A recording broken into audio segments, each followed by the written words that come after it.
ici Dorine, Et Cyril, des investisseurs sereins. après plusieurs années de travail en tant qu'ingénieur, nous nous sommes lancés en investissement immobilier.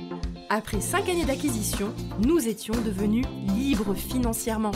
Dans ce podcast, nous vous partageons les stratégies et les bonnes pratiques pour développer votre intelligence financière. Dans le but non seulement d'être plus riche sur le papier, mais avant tout pour devenir plus libre et plus heureux. Alors, ouvrez grand vos oreilles et préparez-vous à atteindre vos objectifs. Faire face à la concurrence en location courte durée avec Ophélie de Esprit Hôte. Hello les investisseurs sereins, j'espère que vous allez bien. Aujourd'hui, on va accueillir Ophélie. J'ai connu Ophélie à travers une formation à l'entrepreneuriat que l'on a faite ensemble l'année dernière et j'ai beaucoup aimé son état d'esprit, sa façon simple de présenter les choses et je l'ai suivie sur Instagram. Il y a quelques temps, elle a fait un réel, donc c'est une petite vidéo pour ceux qui savent pas c'est quoi, où elle a fait de l'humour en parlant de la concurrence qu'il y a, la concurrence féroce qu'il y a entre les personnes qui font de la location courte durée. Et je me suis dit, mais il faudrait absolument qu'on fasse un épisode sur ce sujet. Du coup, je l'ai contactée, elle a dit oui, et la voici. Salut Ophélie. Bonjour à tous. Alors, je suis ravie de t'avoir sur cet épisode. En plus, c'est ton première interview sur un podcast. Oui. Donc, ça me fait super plaisir. J'aime bien avoir du sang frais sur les épisodes. C'est vrai, je suis un peu stressée, mais je suis ravie de participer à ce podcast. Donc voilà. Merci à toi. Alors, du coup, on va d'abord commencer l'épisode en parlant un peu d'où tu viens et ce que tu as fait pour déjà que les gens apprennent à te connaître, parce que j'imagine que probablement ils ne te connaissent pas. Donc déjà, Ophélie, je ne sais même pas où tu habites. En réalité, je ne connais pas beaucoup de choses sur toi. Je sais juste que tu fais de la location courte durée chez toi et dans un appartement, il me semble. Donc, on va creuser un petit peu tout ça, voir ce que tu as fait. Et dans un second temps, tu nous donneras tous tes bons conseils de visibilité pour réussir on va dire, à combattre la concurrence féroce qu'il y a en location courte durée. On va voir ça ensemble après. Alors déjà, d'où tu viens, où tu as grandi, un peu l'enfance. Moi, j'aime bien partir du contexte de départ. Moi, je viens du nord, en fait, du nord de la France. Donc, j'habite à côté de Valenciennes. Et c'est vrai que j'ai 35 ans et j'ai commencé en 2019 la location courte durée à l'intérieur de chez moi. Voilà, donc c'est parti vraiment tout simplement suite à une vidéo que j'avais pu regarder sur YouTube où la personne, elle disait clairement, vous avez forcément quelque chose que vous pouvez louer et potentiellement vous ramener de l'argent. Parce qu'il faut savoir qu'à ce moment-là, j'étais infirmière et mon conjoint était contractuel dans l'enseignement et on voulait absolument, notre rêve, c'était d'investir. Et du coup, vu la situation, c'était un peu compliqué pour nous d'investir. Donc, j'ai eu cette solution vraiment de créer un logement indépendant à l'intérieur de chez moi, de ma résidence principale. Et finalement, on a eu vraiment le coup de cœur, la passion d'accueillir nos voyageurs comme ça de jour en jour. Et finalement, au bout de 6 mois, on a accompli notre rêve qui était vraiment d'investir. On a investi donc pas loin de chez nous, à 5 minutes. Et vraiment, on a été très, très loin dans notre projet. On a tout cassé et on a créé 3 logements indépendants avec à chaque fois un thème bien différent. Et c'est vraiment une belle expérience, une belle passion. Alors, attends, parce que là, c'est allé vite, tu as fait un beau résumé, mais je veux bien aller un peu plus dans le détail pour essayer de comprendre. Il n'y a pas de souci. Donc, quand tu as dit en 2019, tu devais avoir dans les 31, si mes calculs sont bons.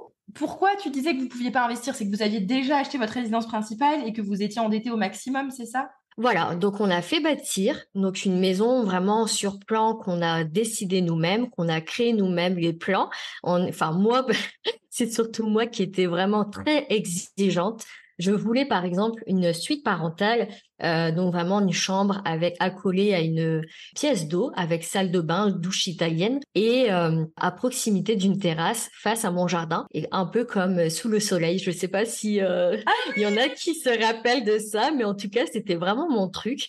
Et en fait c'est ça qui nous a un peu sauvés parce qu'au finalement c'est aujourd'hui notre porte de notre studio indépendant. qu'on met en location Airbnb. Ah, donc tu veux dire que donc quand vous avez créé cette maison sur plan, tu as pu faire tout un espace en haut, j'imagine à l'étage. Non, non, c'est au Au rez-de-chaussée. rez-de-chaussée. Ok, Voilà. avec une chambre parentale bien pensée et super belle. Et c'est ça maintenant que tu loues en location courte durée. Voilà, mais c'était à la base vraiment pas calculé, hein, vraiment. C'est parce que nous, on voulait avoir 2 enfants. Finalement, on est très bien à 3. Et c'est vrai que du coup, je m'étais dit, bah mince, on a quand même une très grosse partie de la maison qui n'est pas habitée. Et du coup, c'est un peu frustrant avoir fait bâtir et puis d'avoir toutes ces mètres carrés non utilisés. Et du coup, c'est vrai que quand la personne, elle avait bien expliqué en vidéo, vous avez forcément quelque chose, des mètres carrés. Et là, mètres carrés, quoi? Ben oui, moi, j'ai pas mal d'espace. Et donc, du coup, ce qu'on a fait, c'est que moi, à la base, du coup, je dormais dans ma suite parentale et on a tout migré. Tout le monde on dort maintenant en haut. Et du coup, on a pu créer à côté de notre séjour, cuisine, vraiment un studio indépendant qui est séparé par une porte isolante. Ok, ok, ok. Donc ça, j'ai super bien compris. Et ce qui m'intéresse aussi, c'est de comprendre, mais quand tu as regardé cette vidéo à l'époque, cette vidéo YouTube, c'est que tu avais dans ton état d'esprit, tu disais, je veux me créer des revenus complémentaires. Enfin, c'est quelque chose qui t'a Oui, travaillé. bah, en fait, pour vous dire, monsieur, donc, il était contractuel, donc il avait ses diplômes pour être professeur d'histoire, mais pour avoir son poste, la titularisation, il fallait avoir un concours.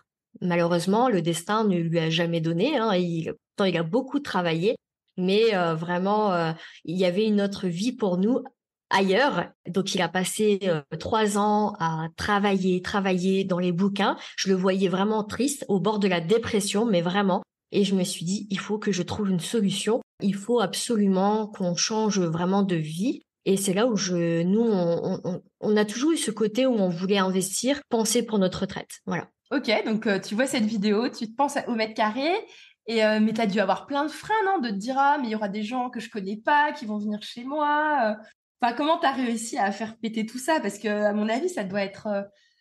Tu vois, tu Alors dois te dire, je sais pas. moi, j'étais à fond. Pour convaincre mon conjoint, c'était beaucoup plus compliqué. Il était vraiment pas très content du tout. Et on est comme ça, nous les femmes, on aime bien quand on a une idée dans la tête, on aime bien insister, insister. Et c'est vrai que je lui en ai encore avait parlé en fait juste avant d'aller à l'école pour déposer la petite, et il m'a dit tu as 5 minutes pour me convaincre. Et là, je lui ai donné tous les éléments nécessaires et il m'a dit bon, ok, on y va. Et en fait, et la suite des événements, c'est que finalement, on a fait une annonce sur Booking. Nous, on a commencé sur Booking et on s'était dit bon bah, il faut faire quand même quelques travaux. Donc, on va bloquer notre calendrier pendant 15 jours, le temps de faire les travaux. Et au bout des 15 jours, bah, on n'avait toujours pas fait les travaux parce qu'on s'était dit, bah, de toute façon, qui va dormir chez des habitants, des étrangers? C'est pas, on est à côté, ça va pas marcher. Donc, on n'a pas vraiment fait les travaux parce qu'on n'y croyait pas trop. Et en fait, dès que le calendrier s'est ouvert, le lendemain, boum, une réservation. Et là, c'était la cata. On a dû faire intervenir plein de monde pour tout déménager nos affaires, pour qu'on installe, parce que nous, on dormait dans un lit, on a descendu un clic-clac, vraiment d'appoint pour dire de pouvoir accepter ces personnes-là. D'ailleurs, ces voyageurs-là, on leur avait dit non, mais on peut pas vous recevoir, la cuisine, elle est pas faite, parce qu'à la base, c'était une buanderie, on devait la transformer en cuisine. On a dit non, mais on n'est vraiment pas prêt. Ils ont dit non, mais nous, on vient pas pour la cuisine, on vient que pour dormir, pour se reposer. Et on s'est dit bon, d'accord. Donc on T'avais a quand même essayé installé. d'annuler Ah la oui, réservation. ah bah oui, on n'était pas prêt. Puis psychologiquement, on n'est jamais prêt en fait Ouais. à recevoir. Et du coup, on a quand même en catastrophe installé une porte isolante. Je me souviens, on avait installé un cadre où on a pu mettre la porte. Sauf qu'au-dessus, on n'avait pas eu le temps de reboucher le trou parce que le mur, la hauteur fait 2,40, mais la porte, elle fait pas 2,40 m de hauteur. Du coup, il restait un mur, enfin vraiment un trou où on entendait en fait ce qui se passait, mais on a quand même loué comme ça en fait. On a loué en toute simplicité finalement, et les gens le lendemain, ils étaient hyper contents. Et c'est là où on s'est dit waouh, waouh, waouh. la reconnaissance. Ils nous ont dit: «Oh, on a super bien dormi, on s'est reposé, on se sent bien chez vous», très souriant. Et là, on s'est dit: «Bon, on continue». Et donc du coup, c'est comme ça qu'on a été, vraiment, on a voulu investir, on l'a fait et ça nous a vraiment cette histoire nous a l'expérience de recevoir des voyageurs nous a vraiment donné toute l'énergie pour investir. Et du coup, juste pour savoir, là où vous habitez, là, votre maison, c'est intéressant parce qu'il y a des gens ils vont écouter ça et qui vont dire: «Oui, mais moi, ma maison, ouais, elle est pas propice parce qu'à côté, il y a rien, parce que c'est nul chez moi». Bon, je sais pas, est-ce que toi, t'habites dans un village ou dans une grande ville?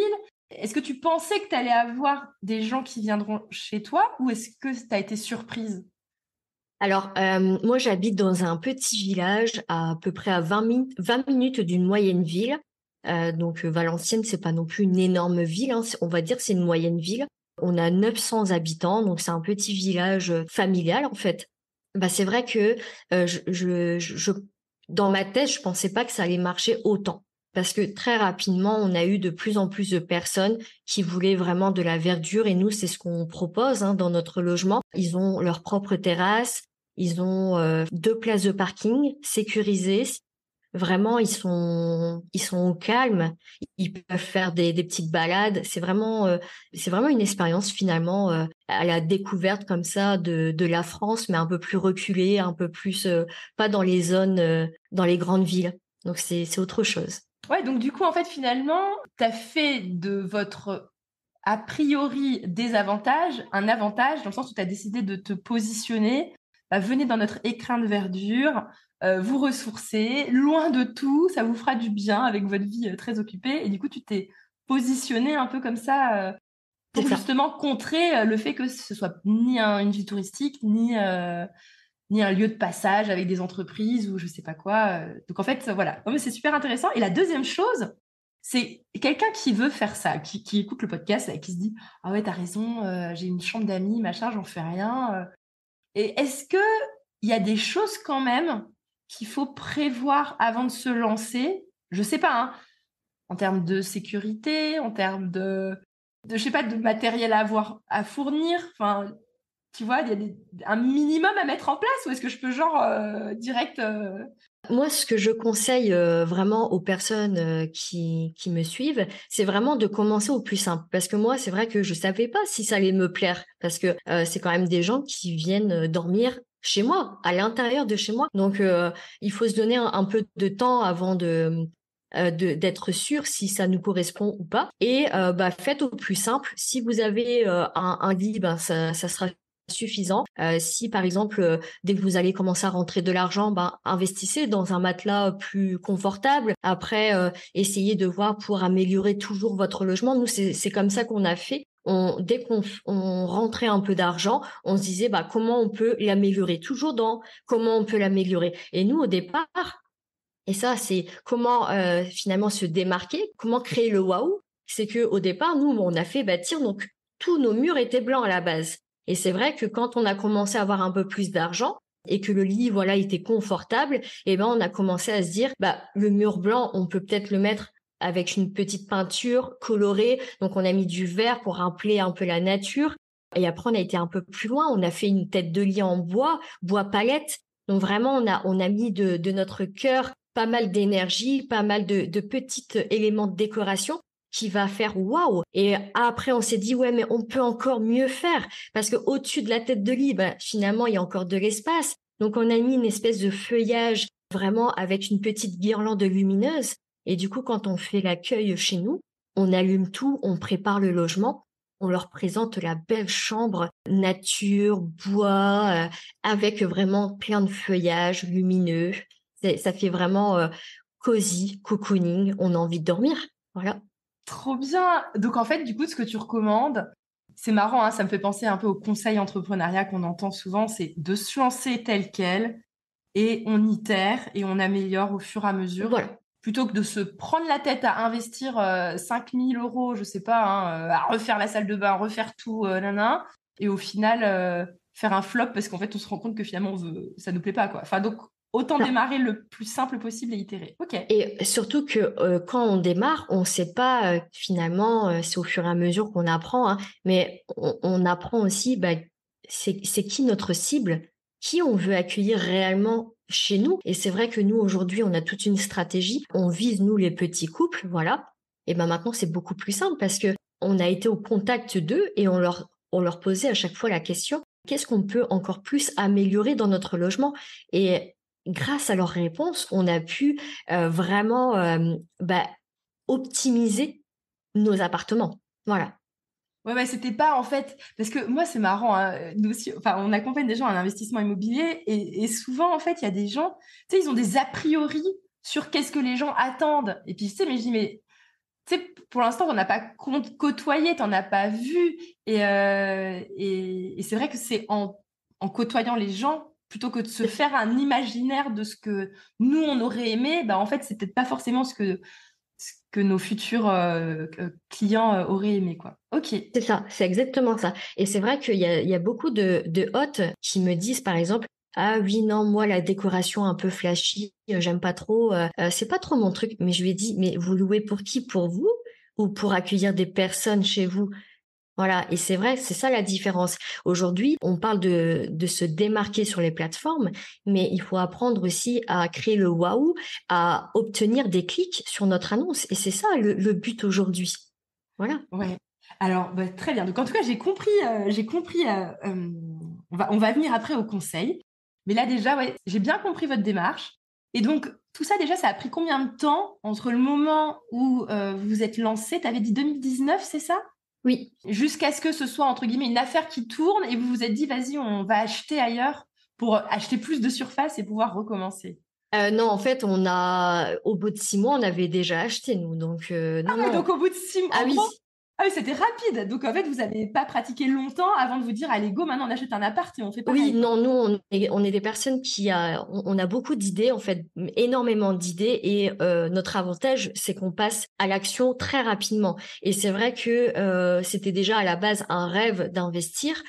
Et là, le fait que on a vraiment adoré, mais vraiment la reconnaissance de nos voyageurs, moi, c'est vrai que c'est le côté qui m'a manqué en tant qu'infirmière, parce qu'à la base, je suis infirmière. Et c'est vrai que quand on voit, quand ils nous rendent les clés, les voyageurs, ils ont le sourire, je sais qu'ils vont passer une belle journée parce qu'ils ont passé un agréable séjour. Mais moi, ça me fait énormément plaisir. Et c'est vrai qu'on s'était dit, bon, ok, on a un super logement, ça c'est clair. Maintenant, on a envie de leur proposer à ces personnes-là une continuité. Et c'est ça aujourd'hui notre stratégie. Un client qui est satisfait, on va l'amener vers nos autres logements. Et en fait, ça tourne comme ça chez nous. Ok, ok. Et donc, quand vous vous êtes dit, alors donc ça m'intéresse là parce que, alors j'ai encore une autre question, il faut que je me garde en tête pour tout à l'heure, mais c'est pour après. Mais déjà là, donc vous avez votre chambre suite parentale vue sur le jardin qui tourne et qui marche bien. Au bout de 3 mois, vous avez compris le truc et vous vous êtes dit go. Alors qu'est-ce que vous vous êtes dit? Qu'est-ce qu'on va acheter? On va acheter la même maison dans le même village ou est-ce que vous vous êtes dit ah mais du coup il faudrait qu'on fasse autrement? Enfin, comment vous avez raisonné là? Et finalement, on a fait très très peu de recherches. On est tombé on a fait 2 visites et on a eu en fait, on le ressent. Je sais pas, moi j'ai beaucoup d'intuition et j'ai ressenti que c'était cette maison-là parce qu'elle en fait, je suis quelqu'un aussi qui voit beaucoup à l'avance ce qu'on peut faire potentiellement, et c'est vrai que je savais clairement qu'on pouvait faire 3 logements indépendants. Donc vraiment 2 T2, donc avec une chambre à côté, à part, qui fait à peu près 30 mètres carrés, et au rez-de-chaussée, il fait à peu près 75-80 mètres carrés. Donc, c'est un logement un peu plus grand. Donc, toujours un T2 par contre. Parce que nous, dans notre stratégie, on veut vraiment cibler des petits couples. Voilà. Alors, quand tu dis petit couple, c'est jeune couple sans enfant, c'est ça? Voilà. Ok. Ou à la rigueur, avec un bébé et Un du petit, coup, quoi. voilà. Mais vraiment, nous, on reste focus sur ces personnes-là. Et en fait, on y va comme des fous. Monsieur casse tout. Et on fait intervenir une entreprise pour nous aider dans ce projet, pour mettre tout ce qui est cloison. Voilà. Mais monsieur a fait une grosse partie lui-même parce qu'on était quand même assez serré au niveau budget quand même, je tiens à le dire. Donc, monsieur a fait toute l'électricité lui-même, vraiment. Donc, il y a un consuel qui est passé.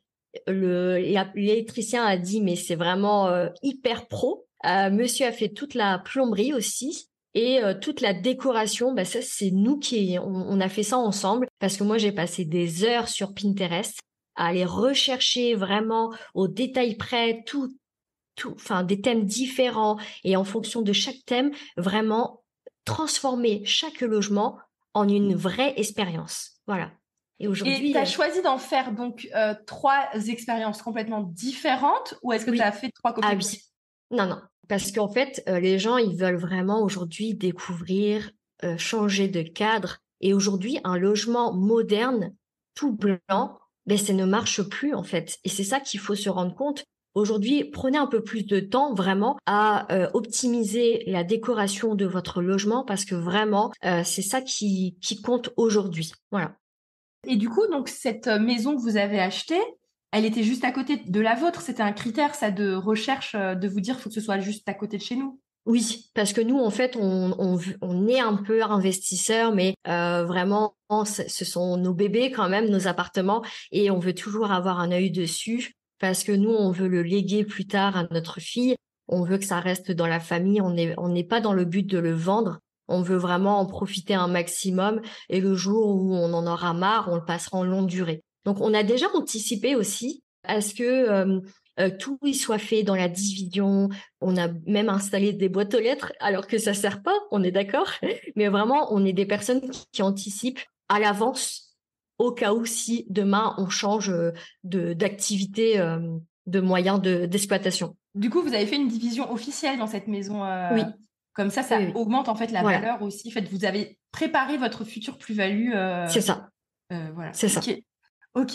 Hyper clair. Et du coup, pour décrire un peu nos logements, donc on a un logement style industriel, mais Ouais. vraiment, on est parti très très loin. Quand je vous dis on est des vrais passionnés, c'est qu'on est vraiment des passionnés parce qu'on a été dénicher donc une cuisine qu'on a trouvée en fait au-dessus de l'île chez des personnes qui à la base en fait c'était un brocanteur qui avait vraiment a été chercher en fait dans une ancienne pharmacie un meuble de pharmacie avec pas mal de tiroirs. Après, il y avait une autre partie de la cuisine qui a été retrouvée dans une ancienne usine. Donc vraiment, il a tout regroupé, la personne. Il a recréé une cuisine authentique.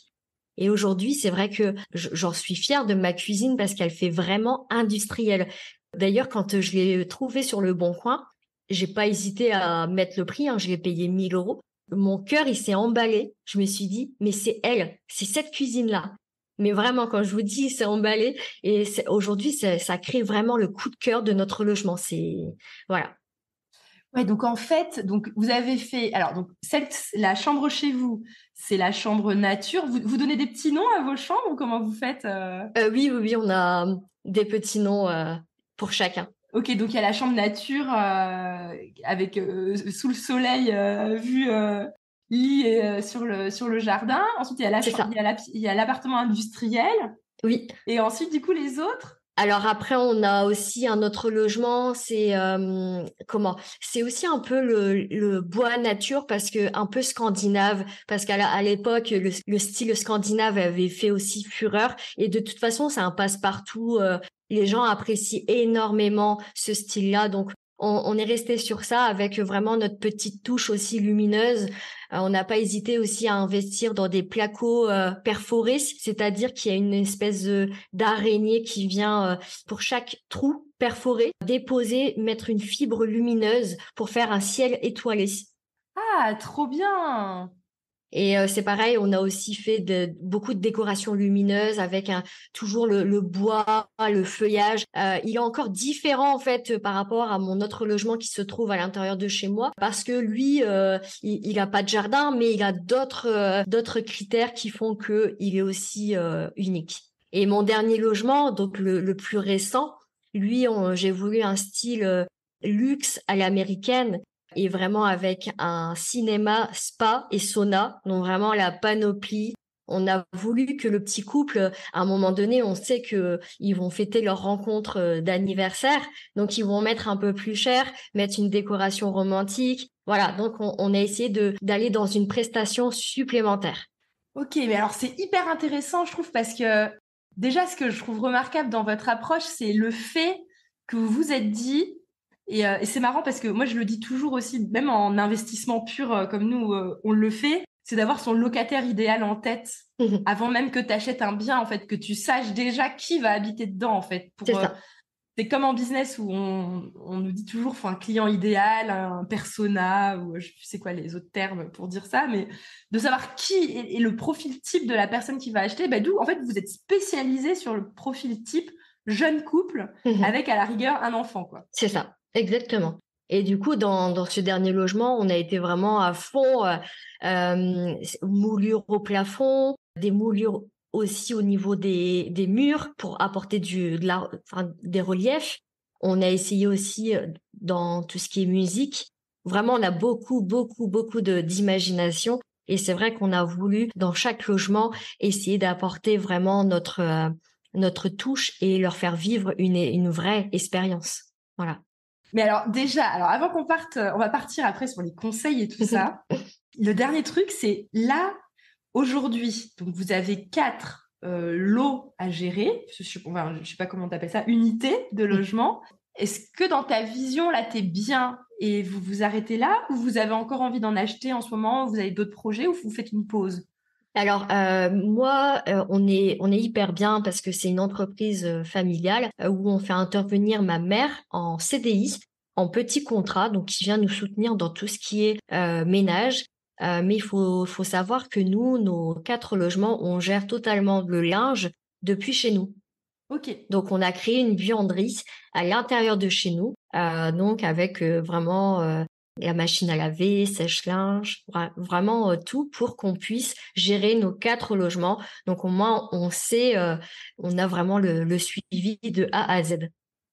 Et pour inspirer les gens, du coup, je ne sais pas si tu es à l'aise ou pas, mais ces 4 logements, est-ce qu'ils arrivent à vous générer suffisamment pour que l'un de vous deux ait pu arrêter de bosser?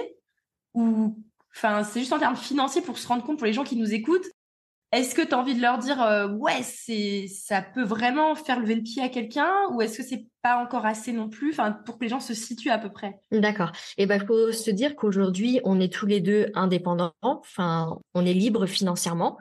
On arrive tous les deux, voilà, moi j'ai démissionné depuis le 1er juillet 2023, donc c'est tout récent. Et monsieur, bah, finalement, n'a jamais retenté son concours du coup. Ok, et il a lâché l'affaire et maintenant Voilà. il Et là, consacre à ça. voilà, nous, on est dans le but de vouloir réinvestir. Mais là, pour le coup, alors, on adorerait, parce qu'on a d'autres idées de thèmes, on adorerait en fait avoir d'autres logements en location courte durée. Mais c'est vrai que déjà 4 à gérer nous-mêmes, est-ce qu'on gère tout? Eh ben, c'est déjà suffisant. Et du coup, on aimerait réinvestir, mais pour faire de la longue durée. Mais il n'est pas dit que, parce qu'en fait, monsieur adore le bricolage et on a tellement d'idées qu'on sait déjà quels seront les thèmes. Mais et du coup, c'est quand la fin du dernier chantier? Elle date de quand alors du coup Ça date, bah, il n'y a pas si longtemps, je dirais décembre à peu près, décembre de l'année dernière, quoi, 2022. Ouais, parce que moi je le sais parce que du coup Cyril, mon mari, il adore aussi gérer les chantiers, et quand il n'y a pas de chantier à gérer, je sens qu'il y a un truc qui lui manque. Voilà, Du coup, parce qu'il a envie, quoi, il aime bien. Et du coup, ton mari, c'est ça aussi, c'est là, il est un voilà, peu en manque de c'est ça, bricolage, en c'est manque de ça. travaux, il a besoin d'un nouveau projet, quoi. Donc là, monsieur est en train de faire un four à pain extérieur, le temps de vraiment de s'occuper, parce que clairement, nous, on continue, hein, on veut vraiment réinvestir. Donc, je sais que ça sera possible, peut-être pas maintenant, mais plus tard. Donc, on garde ça en tête. Et puis, ben, au fur et à mesure, là, on optimise toujours nos 4 logements parce qu'on peut toujours faire mieux. Et après, on pourra réinvestir. Trop, trop bien. Mais franchement, c'est super intéressant, je pense, pour les gens qui nous écoutent, parce que tu as une approche qui est assez saine et simple, j'ai envie de dire. Enfin, je sais pas, moi j'ai l'impression que on y est allé au fur et à mesure, on a fait un test, on a itéré, et puis ça montre en fait aux gens qui nous écoutent que c'est accessible et que c'est pas, enfin les gens ils pensent toujours que tout est compliqué, que rien n'est atteignable, voilà, mais en fait petit pas par petit pas. C'est ça. Et tu as senti aussi ton mindset et ton état d'esprit évoluer par rapport à la Ophélie d'il y a 4 ans, avant d'avoir vu cette première vidéo YouTube qui t'avait inspiré. Genre, est-ce que tu t'aurais pensé que là, aujourd'hui, t'en serais là maintenant? Je pensais pas qu'on allait aussi bien réussir, mais j'ai toujours eu quand même au fond de moi ce côté. Moi, je suis très déterminée et quand j'ai un projet en tête, bah, il faut absolument que je le fasse, que je le suive. Et donc, je savais que j'allais faire de grandes choses, ça c'était sûr. Mais après, c'est vrai que quand on a commencé à sortir, par exemple, le dernier logement, avec le spa, sauna, cinéma et ce qu'on a pu faire parce que c'est juste incroyable vraiment parce que là le dernier on a réinvesti tout notre argent clairement pour sortir un logement mais juste incroyable. Et du coup je suis assez surprise parce que je me dis waouh, tout ce qu'on peut faire finalement c'est beau, c'est beau. Et alors maintenant, avant de parler sur les conseils de visibilité, moi je suis passionnée de fiscalité. Je sais pas si en 2 minutes, tu peux peut-être expliquer aux personnes, bah, déjà par rapport à quand on met en location un logement qui est chez soi, c'est pas pareil, non, alors moi je suis pas une experte en location d'une pièce chez soi. Je sais que c'est pas pareil les règles que quand on a un appart à part, non? Tu peux nous partager ça? Nous, on a démarré donc quand on avait le premier logement, donc à l'intérieur de chez nous, on a commencé en loueur meublé non professionnel.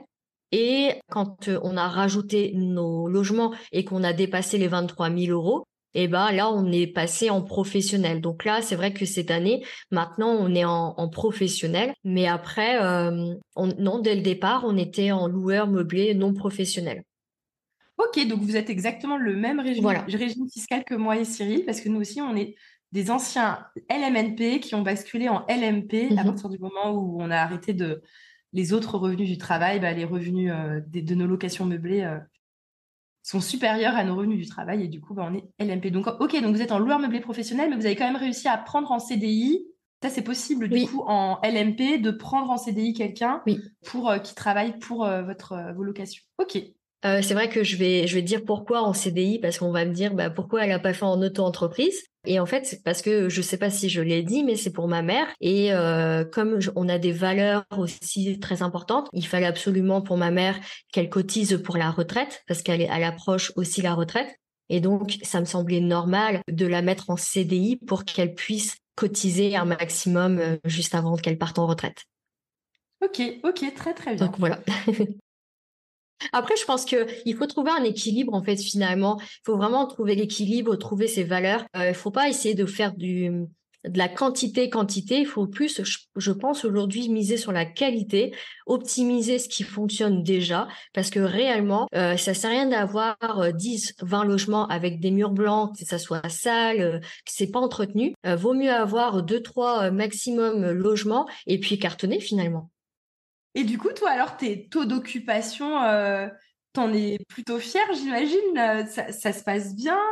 Moi, je vise pas du tout le 100%. Ça m'intéresse pas parce que je veux absolument optimiser vraiment le prix du séjour en fait. Voilà. Donc pour le logement qui est à l'intérieur de chez moi, je suis à grosso modo et j'en suis quand même contente à 80%. Donc c'est franchement quand je dis 80%, c'est vraiment à l'année. Donc c'est à la fois à l'hiver qui est un petit peu moins et à l'été. Donc à l'été, je sais que je vais potentiellement gagner plus. Mais si je liste tout ça, à l'année, ça fait 80%. Donc moi, honnêtement, je vais vous dire, ça me rembourse largement mon prêt de ma maison individuelle. Donc ça me va très très bien. C'est intéressant ce que tu disais, c'est que tu préfères optimiser le prix du séjour plutôt que le taux de remplissage. Et ça, c'est intéressant. Pourquoi tu préfères, du coup, optimiser Parce le que prix du séjour? c'est vrai que c'est facile de être à 100%. Tout le monde peut le faire.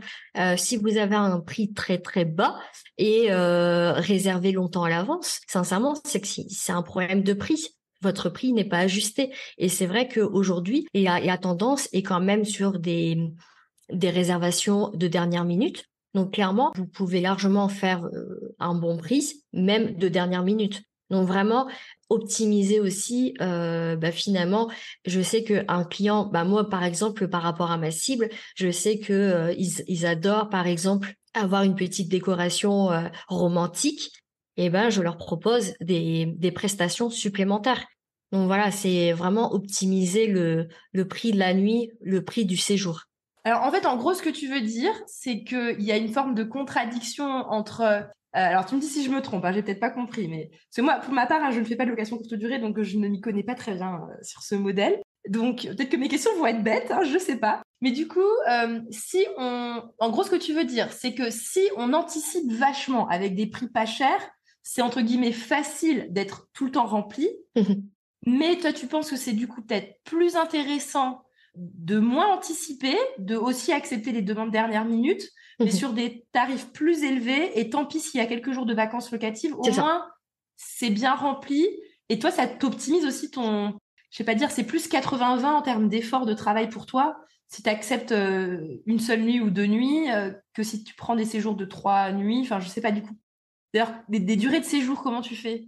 Alors nous, on est ouvert à la nuitée, mais en moyenne, les gens, alors tout ça, ça dépend en fonction si c'est du week-end ou de la semaine. Des fois, ça peut être en moyenne 4 nuits, mais c'est vrai que des fois, le week-end, on peut avoir facilement une nuit de réservée. Mais ça nous convient aussi. Après, ça dépend en fonction de ce qu'on a envie aussi, ce qu'on peut accepter comme réservation. Ok, mais c'est super intéressant parce que je sais que, en tout cas, dans les gens que je connais ou qui cherchent à faire des locations courte durée, ils sont obnubilés par le taux de remplissage et ils vont du coup sur RDNA, ou je sais pas comment tu dis, RDNA, pour Oui. regarder les fameux taux de remplissage de la ville et qui disent, ah, mais c'est 60%, c'est pas assez. Est-ce que toi, tu trouves que c'est vraiment un critère finalement que toi, tu regarderais sur RDNA pour décider d'un emplacement ou est-ce que finalement c'est un non-critère? Non, non, moi c'est vrai que le taux de remplissage, en fait moi j'essaie toujours d'atteindre mon objectif. Donc en fait on a un objectif logement par logement et dès qu'on arrive à le dépasser, eh ben on est content. En fait je fais j'appelle ça les données, donc je reprends les réservations et je mets en rouge si c'est pas validé et je mets en vert si c'est validé, comme ça on sait très bien là on est plutôt bon, voilà là c'est un peu compliqué ce mois-ci, mais après c'est vrai qu'on a l'habitude. Nous, ça fait déjà 4 ans et on commence à avoir l'habitude. Mais du moment que on valide nos objectifs, après c'est bien. Mais c'est vrai qu'aujourd'hui j'ai une autre vision. C'est ce qui m'importe de plus en plus, c'est de devenir indépendante. Et du coup, c'est vrai que perdre par rapport à mes valeurs, perdre des frais de commission, des fois de 10 qui peuvent aller jusqu'à 50 voire plus en frais de commission des plateformes, et ben ça, je suis de moins en moins alignée. Et du coup, c'est vrai que il y a un an de ça à peu près, j'ai créé mon site de réservation et ça me permet clairement de récupérer les frais et de proposer des prestations supplémentaires plus facilement. Voilà. Ouais, ouais, ouais, parce que du coup, Booking et Airbnb, ils prennent combien de pourcentage à peu près? Alors nous, comme on est avec un channel manager, on est à 15%, mais c'est vrai que pour un hôte qui n'a pas de channel manager, le hôte, il va payer 3% de commission et le voyageur 14%. Ok. Et là, avec le channel manager, c'est les 15%, c'est tout pour toi ou et le client, il en a aussi de son côté? Non, c'est tout pour moi. Ok. Et juste pour expliquer aux gens qu'est-ce que c'est un channel manager pour les auditeurs. Oui, en fait, un channel manager, c'est vraiment un système, un site qui nous permet de vraiment centraliser en fait toutes les réservations pour que finalement il y ait qu'un seul calendrier. Et il y a d'autres avantages comme un module de réservation qu'on peut insérer dans un site WordPress par exemple. Et après, très facilement avoir des réservations en direct, mais tout automatisé. Donc c'est vrai que c'est une autre étape, mais ça devient hyper intéressant lorsqu'on a un site de réservation. Mais alors, du coup, parce que je comprends pas dans le sens où, à ce moment-là, si ton channel manager, il envoie, du coup, il gère les annonces qui sont sur Booking et Airbnb. Je sais pas si t'es sur d'autres plateformes aussi, un peu plus Non, niché, non? Juste sur Booking et oui, Airbnb? c'est déjà pas mal. Ouais, ouais, c'est déjà bien, ouais, de concentrer ses efforts, parce que c'est dur d'être partout. Et du coup, donc le channel manager, c'est un logiciel qui permet d'aller sur ces deux plateformes en même temps et de gérer le planning. Mais quand tu dis sur mon site internet, du coup, je vais mettre le calendrier qui est attaché au channel manager, c'est-à-dire que sur ton site internet, le channel manager va quand même prendre sa commission. Non, pas du tout. Non, pas du tout.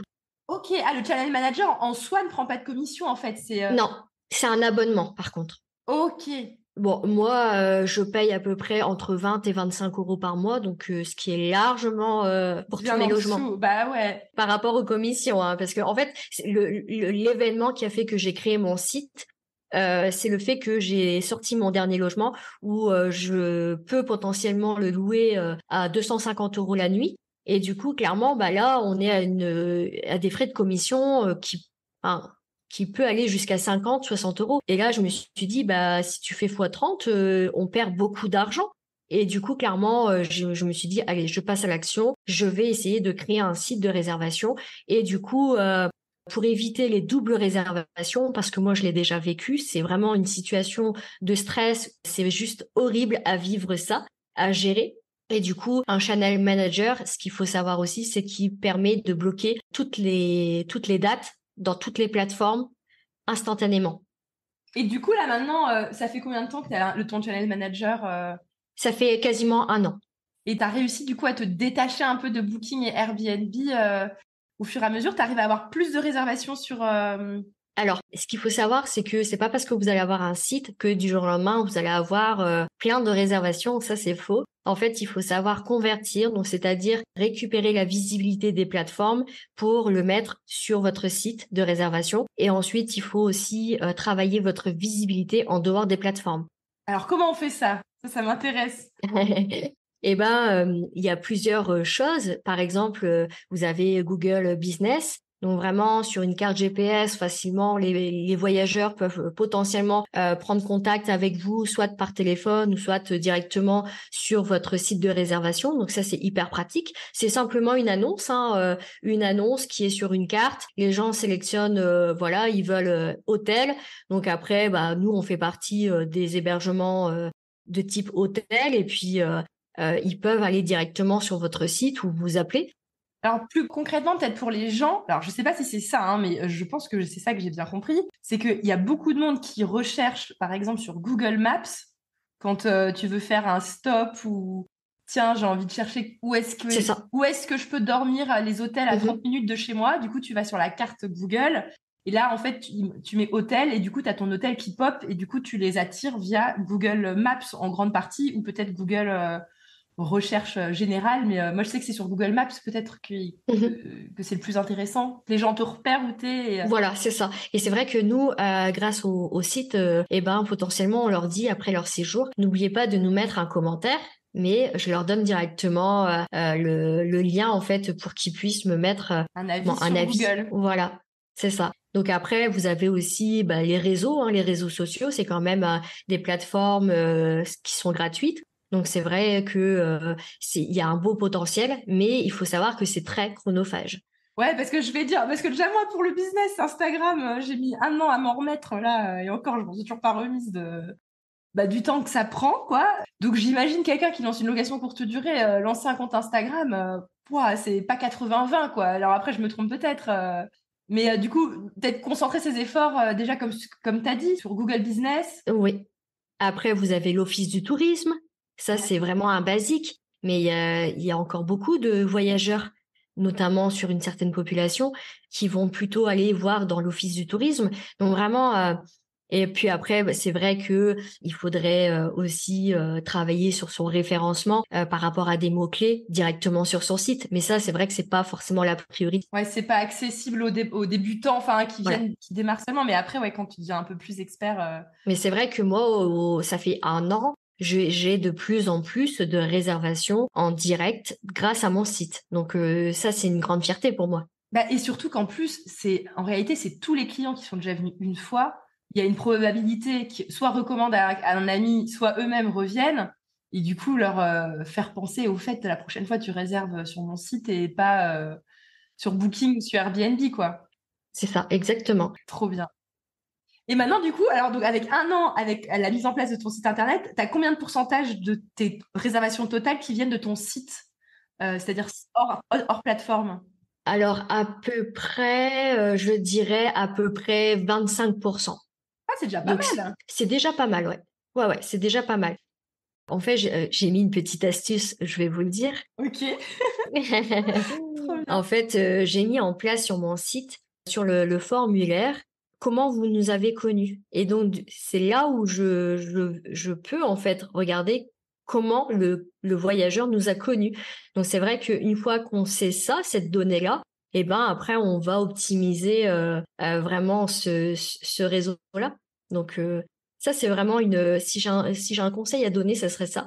Ça serait de mettre une phrase: «Comment vous nous avez connus», et c'est vrai que c'est hyper important de connaître bien tout le parcours, tout le trajet. Ouais, d'où sont venus les clients? Bah, de toute façon, ceux qui sont venus via Booking ou Airbnb, tu le sais vu qu'ils ont réservé via là. Mais par contre, toutes les personnes qui sont venues directement via ton site internet, est-ce qu'ils sont venus via les réseaux sociaux? Est-ce qu'ils sont venus via Google? C'est Ou ça en via les fait, plateformes aussi. via les plateformes et Mmh. ils t'ont vu sur la plateforme et qui Voilà, sont c'est allés ça. après sur ton site pour réserver. Parce que là, pour l'instant, c'est vrai que, je convertis, pas mal, par rapport à ça depuis les plateformes. J'ai quand même aussi pas mal de réservations sur, internet. Donc, après, c'est vrai que je sais pas vraiment différencier parce que les personnes disent internet. Je sais pas si c'est lié à mon référencement parce que j'y travaille aussi clairement, sur ça, ou est-ce que c'est par rapport à, Google Business, Ouais, là, Internet, c'est un peu internet, flou, c'est quoi.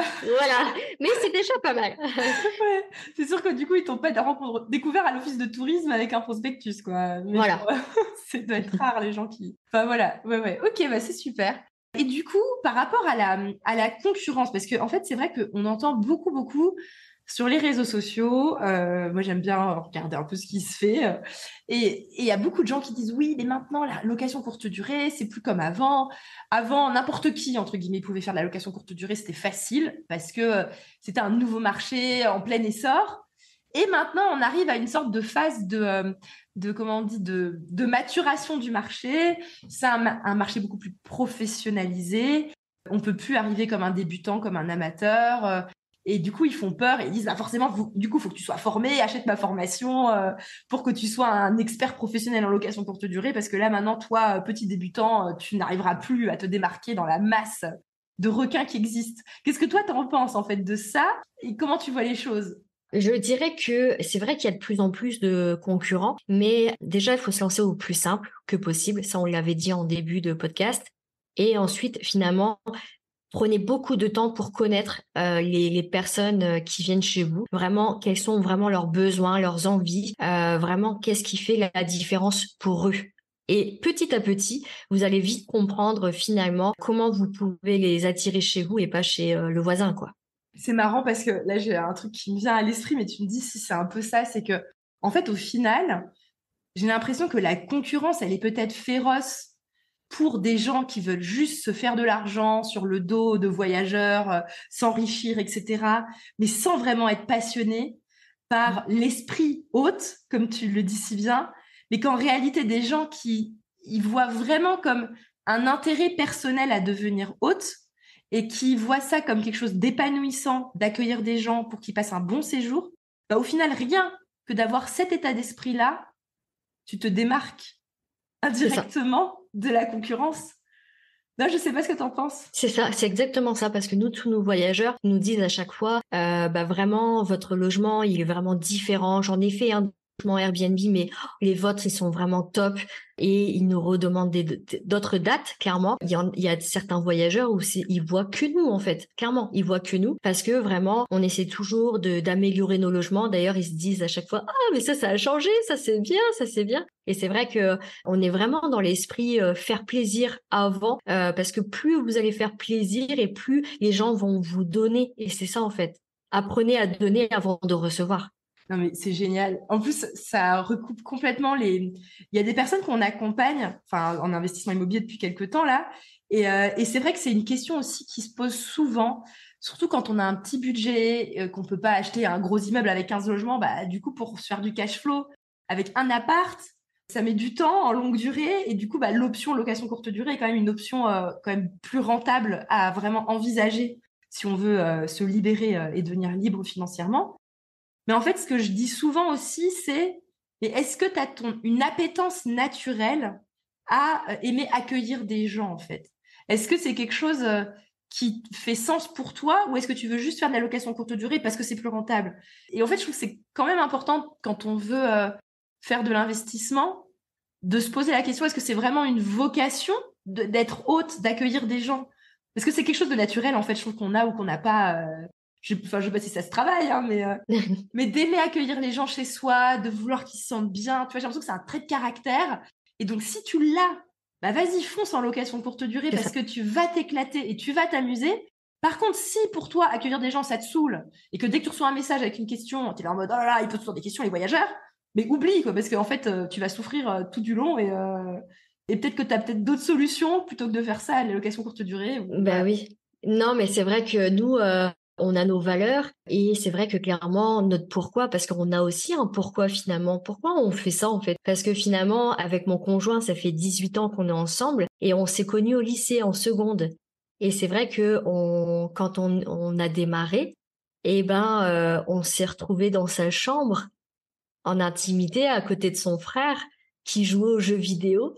Donc c'était pas facile. On aurait voulu à ce moment-là avoir un petit logement Airbnb pour qu'on se retrouve rien qu'à deux. Donc quelque part aussi, il y a aussi un pourquoi.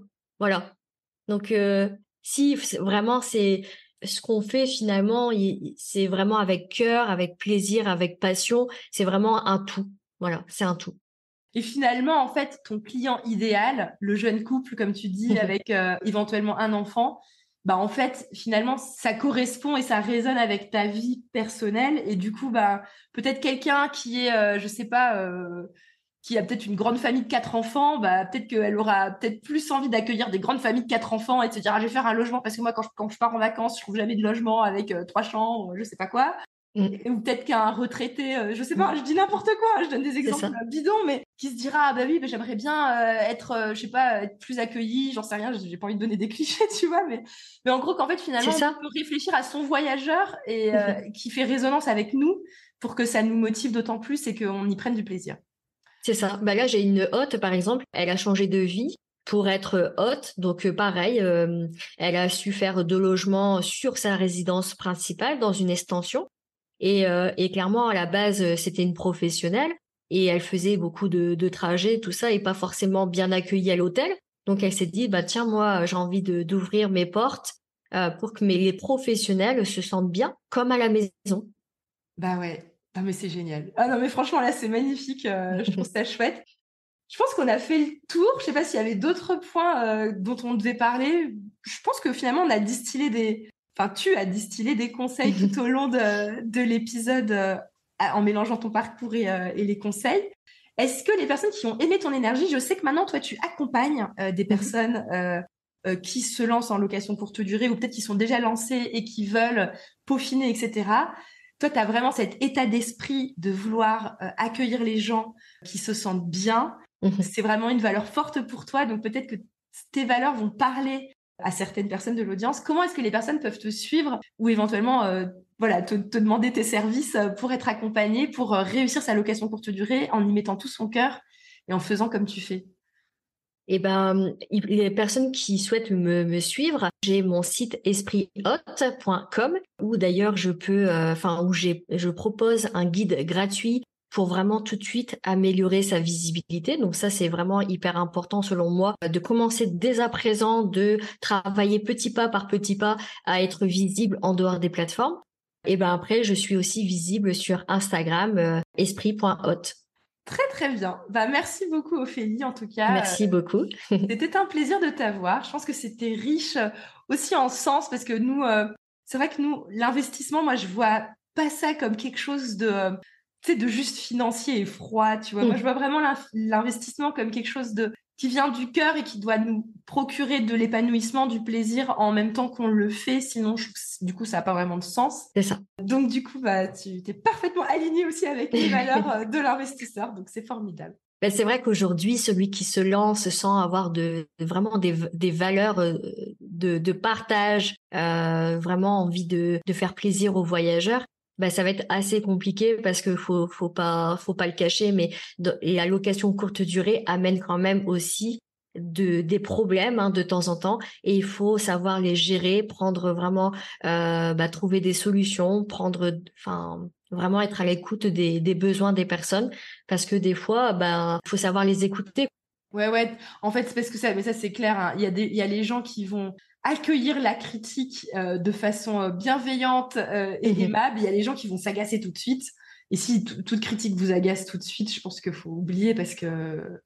Et des fois, c'est vrai que ce sont des critiques, mais où c'est constructif en fait.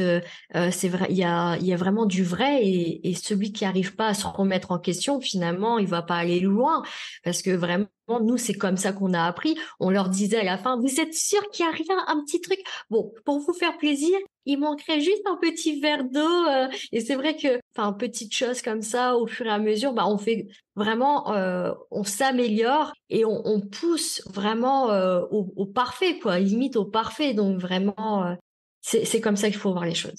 Ouais, je trouve ça génial ce que tu viens de dire parce que les gens, ils osent jamais dire. Tu vois, ils sont contents dans l'ensemble. Et moi, je suis la Mm. première. Hein. Moi, je suis la première cliente à jamais dire quand ça va pas. Moi, je suis du genre, je veux pas le conflit. Si la personne, elle me demande pas de critique, je vais pas en faire une naturellement. Tu vois, je vais juste faire une critique ou une remarque si la personne me dit j'aimerais vraiment m'améliorer, nanana, et qu'elle insiste. Là, du coup, je vais dire bah oui, en effet, Voilà. il y a ça. Mais si quelqu'un me demande comment ça a été, je vais dire oui, très bien. Mais tu sais, je vais jamais faire spontanément une critique, tu vois. Enfin, les gens, ils s'en rendent pas compte et c'est Mais super je ce que pense tu as qu'il dit. faut, il faut amener à essayer d'insister auprès de ces voyageurs, parce que le jour où vous tombez sur quelqu'un qui parce que des fois en fait aussi dans la location courte durée, on nous critique sur notre logement, mais pas parce qu'il est pas bien ou parce qu'on n'a pas bien accueilli, parce qu'en fait la personne, elle vient juste de se disputer avec son conjoint, et que du coup finalement il y a rien qui va pour elle. Et des fois, ça peut, des petites choses comme ça peut agacer des gens et puis nous mettre des mauvais commentaires. Mais voilà, donc vraiment essayer d'insister, d'aller au plus profond pour vraiment voir comment on peut au mieux s'améliorer. Ouais. Que même les clients satisfaits peuvent en fait nous apporter des précieux conseils d'amélioration. Et c'est pas Mhm. que les clients insatisfaits en fait. Mais Voilà, voilà. La c'est source ça. d'information, elle est partout. Ok, bah merci beaucoup Ophélie, c'était super. Et puis je mettrai tous les liens que tu as dit, notamment aussi le lien vers ton guide de visibilité pour la location courte durée. Je le mettrai dans la description de l'épisode, donc toutes les personnes qui veulent Merci. aller voir, ils pourront aller voir tout ça. Merci à toi et à une prochaine. Merci beaucoup.